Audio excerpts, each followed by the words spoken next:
welcome to Ready to Rise. So in this video, I'm going to show you how to connect the Excel file into Power BI. So this is a blank report that I have. So I'm going to click on a get option that you see on the top. So it will show you these options. So we have a more option here. So if you click on the more option, it will show you the source that we can connect it with Power BI. So now I'm going to connect it with Excel only. So I'm just going to double click on the option Excel workbook. So if you double click on that, it will take you to your file explorer, and there you can choose your file that you want to connect it with Power BI.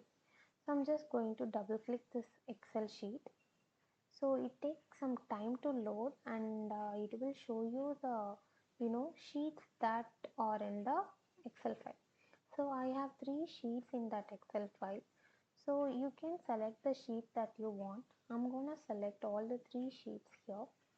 So if you click on that load option, it will load for some time. So if you have a huge data, it takes some time.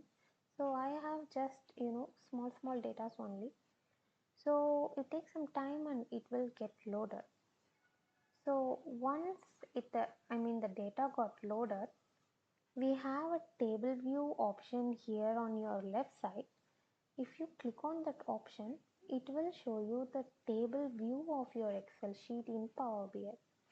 So you can see like this. See, like all the data that you have in your Excel sheet, we can able to see in the Power BI as a table. So this is a step to pull your Excel data into Power BI.